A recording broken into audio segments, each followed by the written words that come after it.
Well, welcome back. Welcome to session number 3, the difference between success and failure. We're going to learn exactly why some people succeed and why some people fail. So let's get to it. Today is a longer session than the ones before, but we've broken it down into 2 parts for you. First, we're going to talk about the power of beliefs and what they mean, and how they affect you and how they affect people, especially people that are successful and people that aren't successful, so that you can know the difference.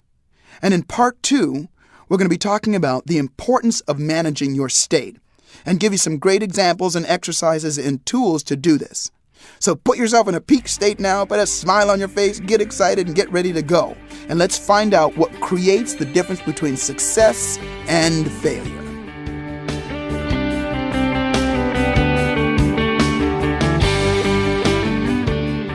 What's the real difference between success and failure? Between happiness and depression? Between people who experience poverty and the pain they associate to not having choice, and those who have true wealth, emotional, social, and financial? Why is it that some people seem to have every reason why they could be happy and yet they're still depressed and sad? Why are there other people who have every justification to be sad, yet they live this happy, joy-filled life? What makes up the difference in human behavior and emotion? Why do people behave and respond so differently? I believe the real answer is beliefs. That is, what we believe, the meaning that we feel certain will come from situations, determines how we're going to behave and what we're going to do. You know, oftentimes I've had the privilege and the ego stroke of someone saying to me, well, gosh, you're so successful. What's the difference between you now and when you lived in Venice? And I usually tell people, I say the difference is a sense of urgency. At that time, I didn't have a sense of urgency. Why? I didn't think anything I could do would make a big difference anyway. My belief was you could do everything right and it could still turn up wrong. And since I had that belief, I wouldn't give 100%. Why do that and then have the pain of failure? Think about it. All of a sudden I changed my beliefs. My goals at that time, my compelling reasons, like we just recently worked on yours, my compelling reasons for working were, how could I do the least and get the most so I could retire? My goal was to retire. Figured I'll make enough money and I'll just retire. I want to do that by the time I'm 25. That was my goal. My goals and my beliefs, the reasons for doing things changed radically. And it became, how can I give the most? How can I contribute the most and enjoy the process? That's why I'm here right now. That one little belief change is the difference between who I was then and who I am now. There were many beliefs that changed along the way, obviously. But that was probably one of the most critical ones. Changing what's going on behind me. Hey, I got a question for you. Think about it.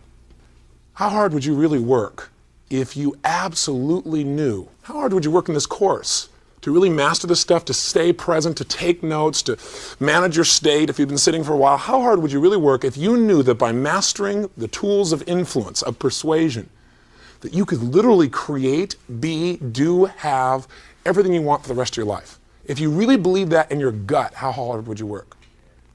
Question. How many cold calls would you make? How hard would you prospect? But how many cold calls would you make a day? How many hours would you work a day if you really, in your gut, believed that by making these massive number of calls in this next year, you'd earn all that you wanted to earn in terms of happiness, joy, and money? You'd earn over $1 million in personal income, 7 figures. How many cold calls would you make if capital or money motivates you? My assumption is if you're in sales, it has some level of motivation for you. So $1 million, think about it. How hard would you work? And here's my point. We just finished working on the idea of creating some compelling reasons.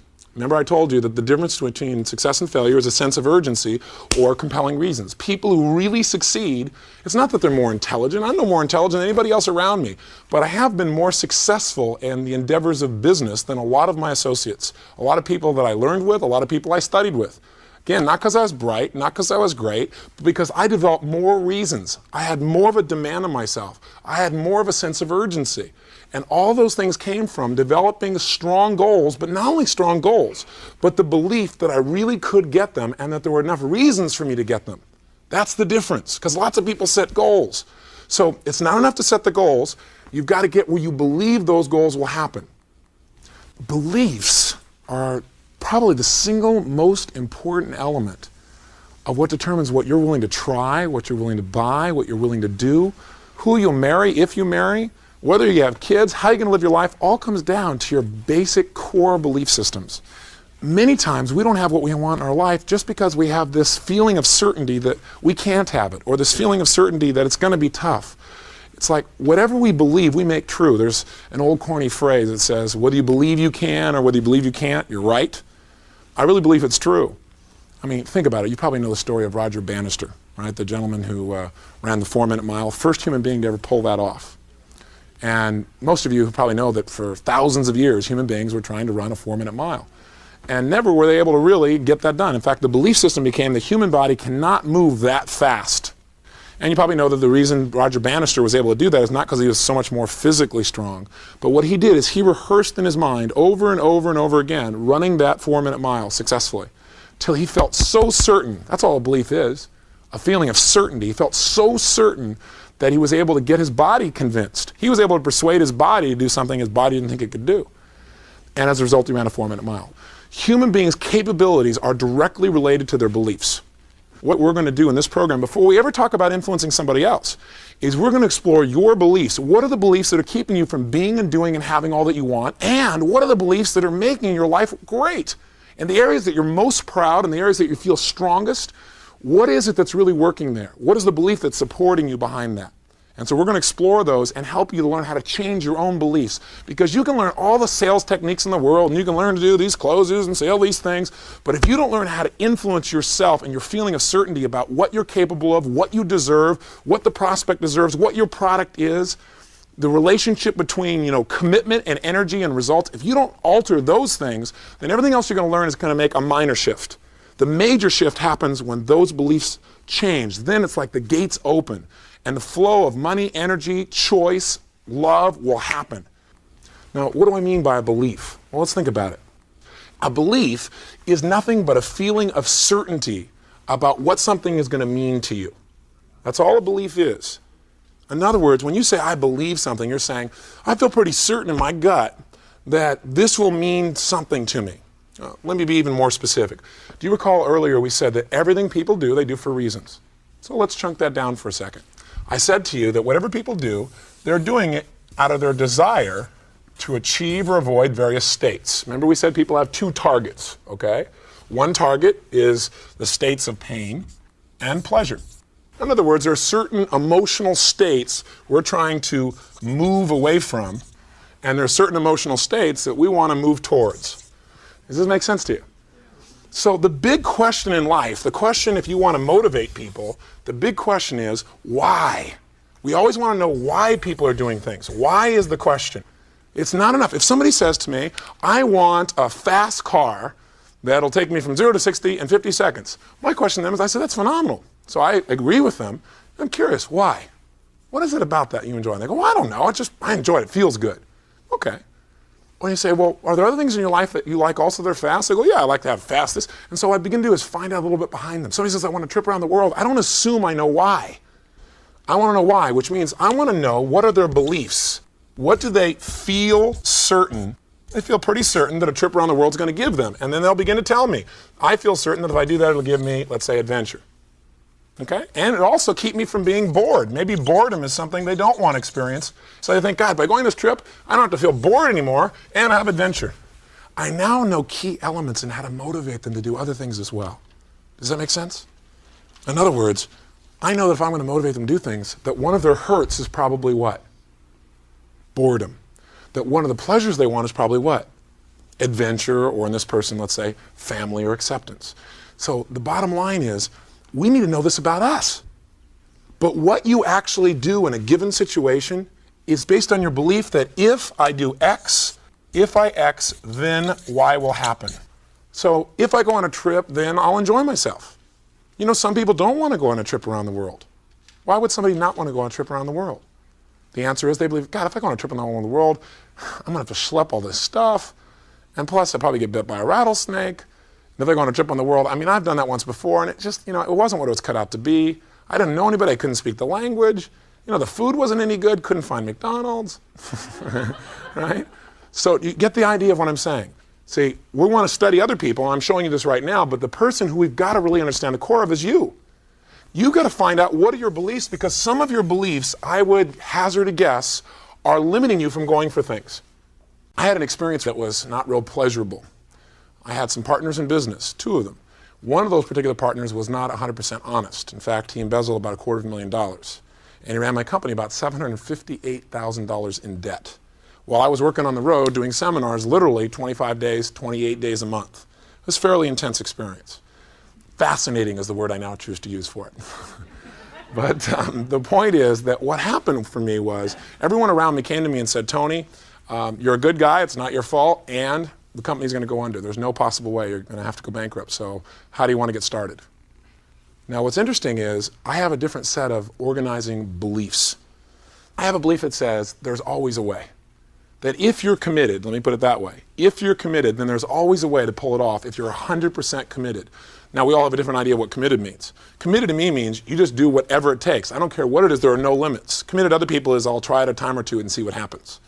And in less than a year, because of that one belief, instead of my focusing on the question of, well, how will we go bankrupt, the question changed. And the question in mine was, okay, how do we make this thing work? How do we turn it around in spite of it all? What do we need to do? And by asking those questions, I got better answers. Does that make sense? The quality of your life, I will tell you right now, and you'll hear me say this often, the quality of your life comes down to the quality of the questions you ask yourself. Because there's an old phrase that says, ask and you shall what? Receive. That's right. And if you ask lousy questions, you will get lousy answers. If you say, how will I go bankrupt? You'll get answers. If you say, how can I turn this thing around in spite of it all and enjoy doing it? Then you're going to find out those answers as well if you keep asking the question.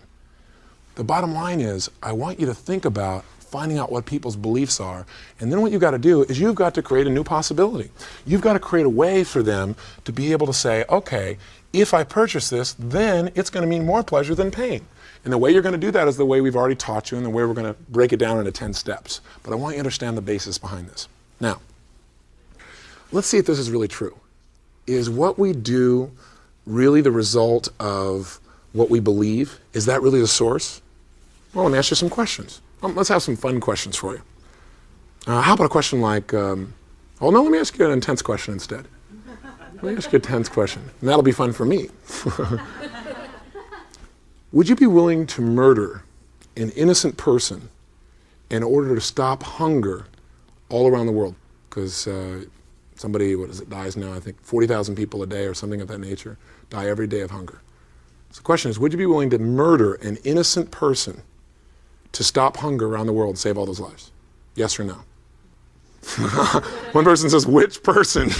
Okay, that's interesting. So that person began to search their mind and they said, would I be willing to do it? And they said, well, it'd probably be painful, except for certain people it might be pleasurable. So he began to reevaluate. What would this mean? He's not sure what it'd mean. You know, you got these emotional reasons why you should do it, because you could save 40,000 lives a day. And you got this other one, which is murdering someone is never something that's acceptable to you. And they're both compelling because they're both really intense emotions. And you're not sure. Other people's like, no problem, I'll murder him. Because, I mean, come on, 40,000 lives. Some people believe that their giant belief system here that they organize things with, that they feel certain about is, do you ever see Star Trek? There's a place there where Spock says the value of the many surpasses the value of the one. Some people think that way.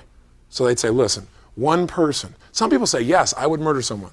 Myself, creative thinker, right? They found a way. What they did is they searched their mind and said both ways would be painful. But if I did it, I would at least know I gave my life for something valuable. And even though I'm killing myself, it would create what? The pleasure of knowing my life had a sense of purpose. Isn't it interesting how people's brains work? It's rather fascinating to me, at least. I hope it is to you. Let me ask you another question. For an all-expense-paid trip for any place around the entire world, would you be willing to tear off the wings of a beautiful butterfly? Yes or no? Yes! You're a mean sucker, aren't you? Yeah, so raise your hand if you'd be willing to do it. For an all-expense trip, whoa, you guys are disappointing me here. You can't tell what my values are, can you? How many would absolutely not do it? Let me see show of hands. Yeah, there are the good souls in the room. Whose beliefs are those? By the way, do we judge other people through our beliefs and values? You better believe it. And by the way, whose values are right? Our own, obviously. We feel certain, or otherwise we wouldn't have those values. Now in this room, most people here believe that they'd whip them off. Why? It's just an insect. Interesting, okay? So what this person is saying it's just an insect, is they're saying, I associate to insects feelings that are not as strong as human beings. Isn't that true? I should tell you there are two kinds of beliefs, so you can follow me on this. There are beliefs I call global beliefs. Global beliefs are things like I am, people are, life is, insects are, right? Is, are, am are the words I use to describe global beliefs, okay? Global beliefs affect the way we look and interpret what things are going to mean.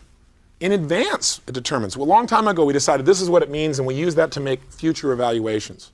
Like, for example, if you walked into a room, and you were in there, and you left your wallet or purse in the room, and you have this belief that says, Martians steal, okay?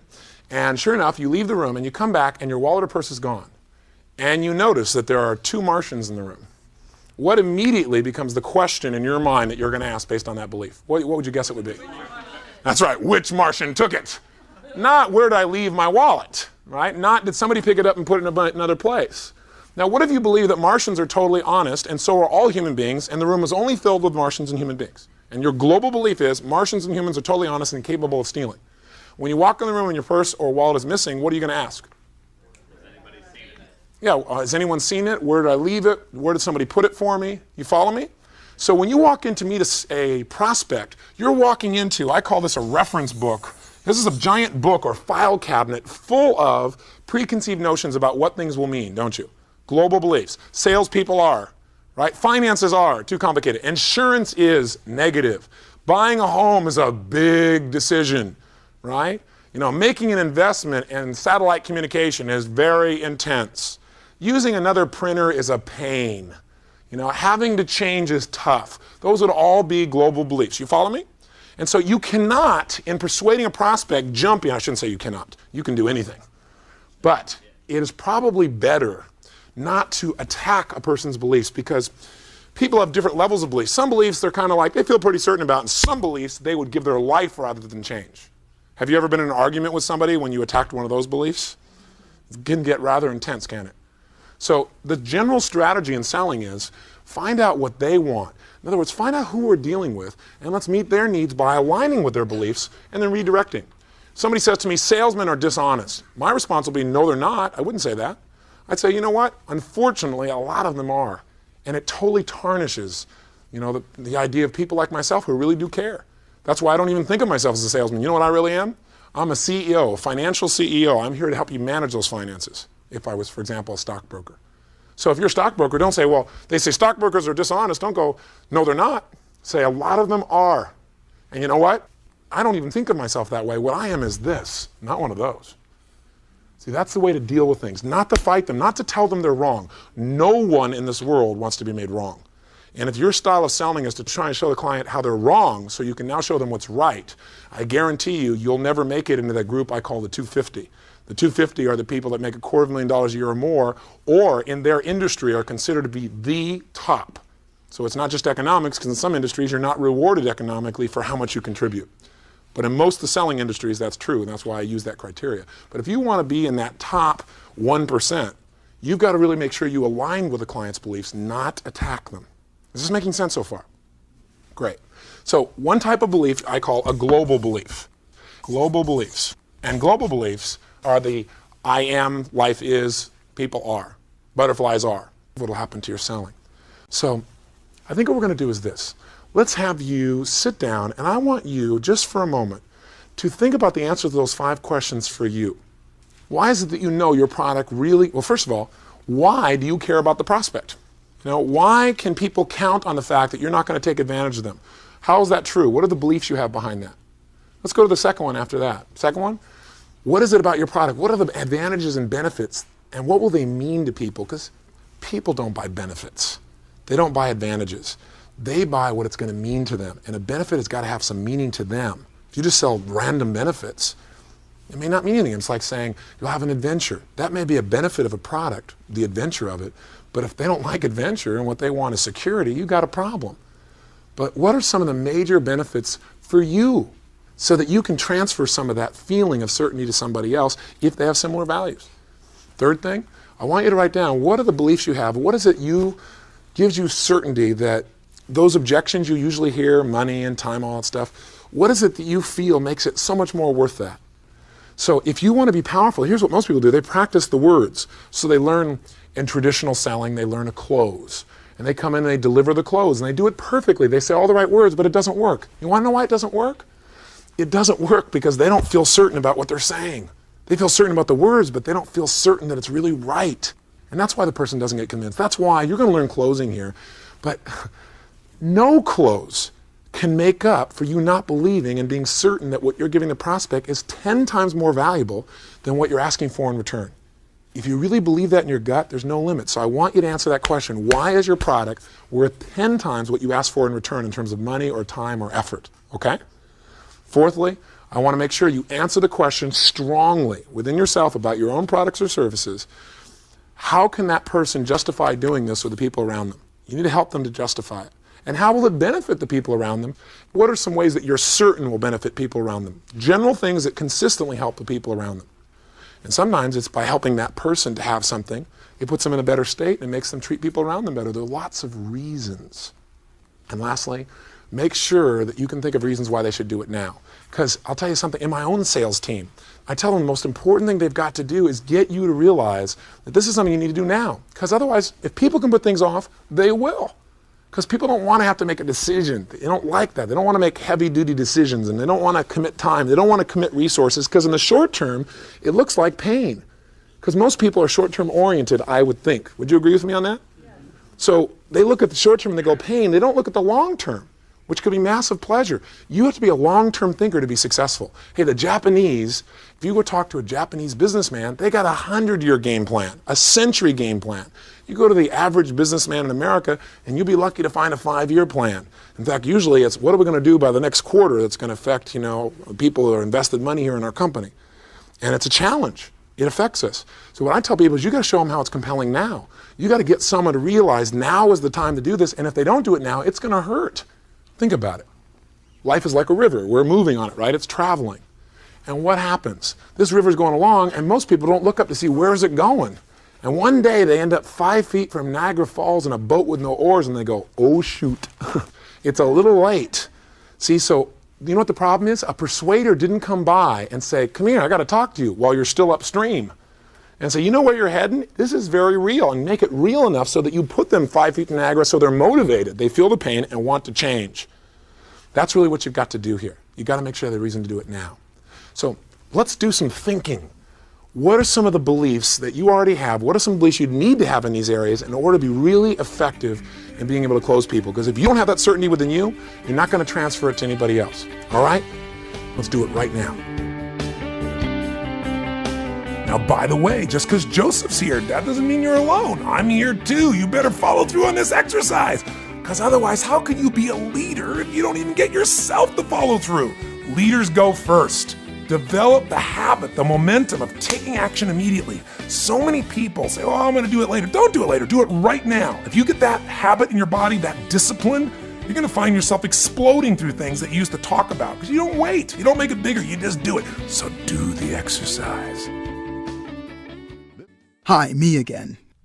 I have a question for you. Did you do the exercise?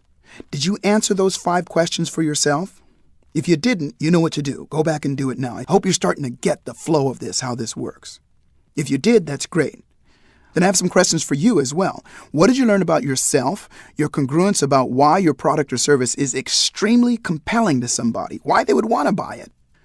So be sure to write this down so that you can build upon it and build your own congruence in your own body. It's very important.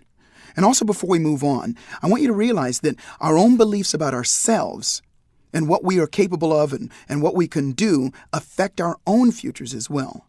I'll give you an example. In my own life, years ago, when I was 19 years old, I was homeless. I lived in a cardboard box behind a drive-in in Antelope Valley, California. And what had happened earlier was I'd actually crashed my motorcycle and was in an accident and didn't have any money, couldn't take care of myself, and I pushed my motorcycle to the back of this drive-in. And I was at the bottom of my life. And I remember sitting there, and I'm intellectualizing about it right now, but at the time I didn't know. And I remember sitting there thinking, what about me? I thought about, what I felt about myself and really what I believed about myself. I believed that I was worthless. I believed that I wasn't smart. I didn't do well in high school. I believed that I had horrible luck. I believed that the color of my skin meant that I was not going to do well in this world. And I believed that I didn't deserve to have what others had. And I had believed that all the way up until that place. That's why I found myself where I was. And what happened, it's funny now, but at the time it wasn't. I was in the desert. And that night it started raining. And if you can imagine what rain does to cardboard, my house turned to mush. And I literally sat there and started crying.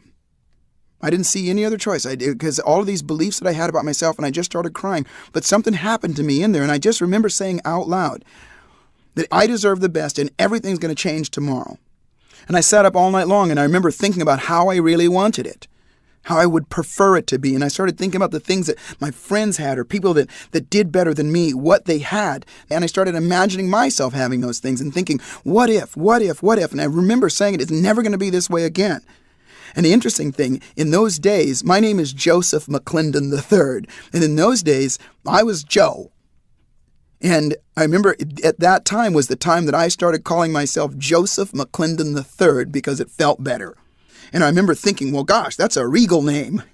And it made me feel better. And I started believing those things that I started saying.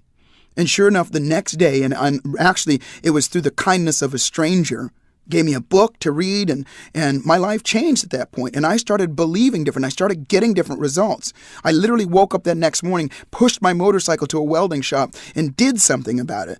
And it all stemmed from me believing things about myself. Now, the reason I share that with you is so that maybe you can think about maybe what your previous beliefs were about yourself. And remember, so much of our success in life, and even more important, our fulfillment, comes down to our beliefs and the meaning that we're attaching to that situation. In my situation, when I was down and out, I felt that the meaning was I was worthless. But then you know what? I changed it around, and I remember thinking to myself, this is the bottom and it's never going to happen this way again. You must stand guard at the doors of your mind. Now, just as important as our beliefs is our ability to manage our state. Can you think of a time that maybe you lost a sale or the ability to influence somebody, your spouse, your children, coworkers, because you didn't manage your state? You know what I mean, because you got angry, or you got upset, or you said something that you didn't want to say. Either you couldn't get yourself to take action, or you took action, but your state wasn't as powerful as it could have been. In part 2 of this session, Tony's going to walk us through the consequences of not managing our state, as well as some strategies for how to do this quickly and effectively. And also, I want to remind you that Tony's going to give you some opportunities and some examples and exercises to do, and they're going to require that you literally do them with your body. And what that means is you're going to need to move. So if you're driving, you might want to pull your car over, maybe get out of your car or go somewhere where you can move your body. If you're in your office, you might want to close the office door. Get in a place where you can feel free to move your body. It's very, very important. So let's get on with it and let's learn about the power of state management.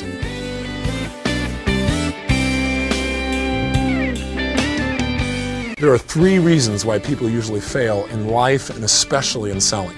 The first reason is they don't have compelling enough reasons to really give themselves the energy or the boost to really go out there and use all of their skills. There are a lot of very, very talented people in the world who never really tap that full potential just because they don't have enough reasons to. They're in lack of wants, if you will. We've talked about selling as motivation, and motivation is giving people wants, reasons to do things. A lot of people just don't have those. And weak wants is probably the biggest killer of dreams and sales success that you could ever imagine. So that's why we spent quite a bit of time here, after we did the overview of selling, having you work on developing some real wants, some reasons to go out there and really do it. The second challenge and the second key to failure in life and in selling is limiting belief systems. Beliefs that shut off the possibility before you even begin.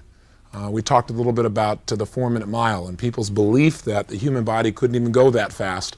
And as a result, most people didn't even attempt it. Or if they did, they thought they were giving 100%, but they really weren't. All they needed was one person to show it was really possible. So limiting beliefs, second major key to failure in life and in selling. And then the third one is the inability to consistently manage your state when the going gets tough. And I think there are a lot of salespeople who do get excited and are motivated and have some very big goals and do have good beliefs, but all of a sudden they miss out on this third one. A lot of people think having a great attitude, as so many people call it, being in a good state consistently, they think that's having a bank account. That's not state, that's a bank account. Anybody can feel good when there's plenty of money in the bank and everybody around them is treating them well and everybody's treating them like they love them and everything is perfect. The difference between success and failure in the quality of people's lives is their ability to take tough situations, situations that take the traditional individual and just drive them to emotions like despair and discouragement, and be able to literally convert those emotions very quickly, very easily, into emotions that empower them. So I want you to think about this. What are the consequences if you don't manage your state?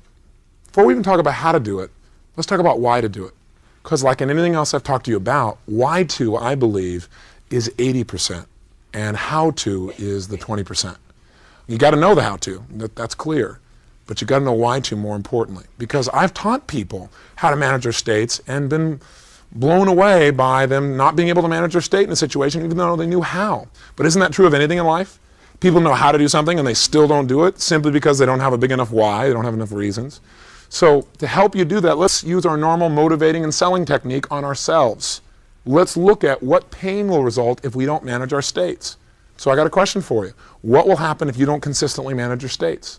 If after, for example, a major disappointment, you really, revel in it, what will happen to your next sales call? Will you be in a state that will support you in being at your peak and really making a difference with that customer or client? I seriously doubt it. What are the consequences of those things? Well, not only do you lose a sale, but you start to feel lousy and you start momentum in another direction. I mean, think about this. Have you consistently managed your state every single time you're in front of a customer? I doubt it. Have you done it 90% of the time? For most people, I doubt it. For most people, state management is something they kind of just gloss over and go, yeah, I feel pretty good, let's just go do it. But I don't know if that's enough. I think that what's really important for us in life and in selling is to really take a look at our states and make sure we're getting the most out of ourselves. And I'm not saying you can't get discouraged, and I'm not saying never get down, and I'm not saying become what I call a permagrinner. Those kind of people that are always like this. And you go, how's it going? They go, fine. You go, what are you doing? They go, I don't know, but it feels good. That's not what I'm suggesting. I'm not talking about just being crazed. I'm talking about being intelligent. And managing your state is being intelligent. It isn't just being all uppity. It's being intelligent because you know that, hey, I have a right to feel bad about this, but if I feel bad, it's not going to make it better. So the question is, what do I need to do to turn things around? Instead of just feeling bad, what do I need to turn it around and put my focus on what I'm going to do instead of the emotion of disappointment, discouragement, frustration, anger, or whatever? Does that make sense so far? So we've got to really give ourselves enough reasons to manage our state, and I'm going to give you that as homework. That'll be one of your assignments here, is to really get it compelling enough that you're willing to manage your state when it's not easy. Again, everybody does it when it's easy. It's when it's tough. That's what separates those who succeed versus those that just get by. How do we manage our states? And why? Well, one why, again, I have to mention is the state you're in determines your behavior and your performance. All performance, whatever we do, is state related. If you're in a lousy state, emotionally, mentally, or physically, it's going to affect the way you affect other people. And since you and I are paid for performance, we better manage our state so that we can put ourselves in a place where we enjoy ourselves and we earn and we produce the results that we're in business to do. What people do is based on a state that they're in at any moment in time. And obviously, we can be in all kinds of states, and that's why we can have all kinds of behaviors. Have you ever looked at somebody and you saw somebody do something and you got really upset? Like, how could they do that? How could they treat me so harshly? And I've never even met this person before. One of the things to remember is, have you ever snapped at somebody when it had nothing to do with them? And for most of us, the answer is yes. We're not really happy about it, but there have been times we've snapped at maybe our children or a stranger, and it was just the state we're in. Our behavior was about the state. It was not about them. People have in life. So remember, if you want to fail, it's real simple. Have no compelling reasons, or have very weak reasons for succeeding, some goals you look at once every 6 months. Second, make sure you have lots of limiting beliefs. And third, make sure that whatever you do, you don't manage your state. That what you do is just be in reaction all the time to whatever's happening in the environment and complain about the fact that the wind is not blowing in your direction. Listen, you and I can't control the weather, but we can control our sales. No pun intended. So have some fun, manage your state, create a morning ritual, a results ritual. QUISP, QSP, questions, switch pattern, physiology. And if you do that, you'll get more sales than most people ever dream of. In fact, if you think about how much money you've probably lost, how much money do you think you've lost in the last 3 years because you've not consistently managed your state? Think about it. The sales you didn't go for, the calls you didn't make because you didn't feel like it, or you weren't in peak state, or you put it off, the calls that you made but weren't 100% there, the closes you could have made if you were in a peak state. And think about this. How much money do you think you can make now if you make it an absolute necessity that you manage your state every single day? Become what I call one of the few who do versus the many who complain. That's my challenge to you. Because you know what? In life, every one of us needs to realize that our lives in the end is going to come down to one of two things. Either our life is going to be an example or it's going to be a warning. I'd like to be an example. I hope you do too. And the only way we can be an example is if we manage our states. So have some fun and play with it. And let's move on now to let's take the selling process. We've taken some time to get to it. But the reason is we got to take care of the foundation. First, you got to understand what selling is. That is really motivation. And then second of all, we had to find out what we had to get out of the customer, how we had to turn them around, how we were going to motivate them to be able to do that. Thirdly, we had to understand how to sell ourselves, how to make sure our foundation is here. Now we're going to go to selling. Finally, you say. Amazing. 10 steps to sales mastery. That's what's next. And before we do, make sure you do your exercise and design your questions.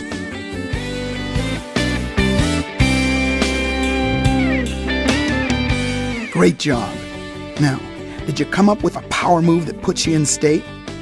Do you feel the difference when you do this? You know, several years ago, again, I learned a power move, and to this day I still do it. And what I found out is it's almost automatic before I do something. You can't see me right now in the studio, but you can hear it. And it literally makes me feel excited. Sometimes it makes my hair tingle. And what's really great about it is you can do it anywhere, anytime. At this stage, I don't care who sees or notices. Sometimes I'll do it in private, but it's something that puts you in state. And what I want you to do is to, if you haven't got one, make sure you get one and practice it over and over again. You know, do something that might feel goofy, and sometimes it's just as simple as putting a big smile on your face and standing like you're the most glorious person in the world. Do it, and then you'll feel it. Now, tomorrow morning, when you wake up, be sure that you do your power move. 3 times is great, but you know what? I do it like 10 and 15 times every morning. And then ask yourself some empowering questions. You know the ones. What are you grateful for? What are you happy about today? What are you excited about today? What's the best thing happening in your life? Now, it's one thing to have a standard for your life, but it's another thing to have your daily habits and rituals that will determine whether those standards are followed. And what I mean by that, said differently, talk is cheap. You can say what you're going to do. There have been times in the past where I said, I'm going to do this, I'm going to do that, and I've even written stuff down, but I didn't follow through. It wasn't until I got up every single morning. And listen, your life is worth it to take 5-10 minutes to do that, to get yourself excited for the day, and to put yourself in the best possible position and state and thought pattern to get the things done that you want to. Now, we spent a great deal of time on these concepts, the physiology and the tools and the psychology of selling, because we wanted to create a great foundation for you. And this foundation will give you the emotional impact that you need. Now, in our next session, we're going to learn the 10 steps to increasing your sales. I'll see you then.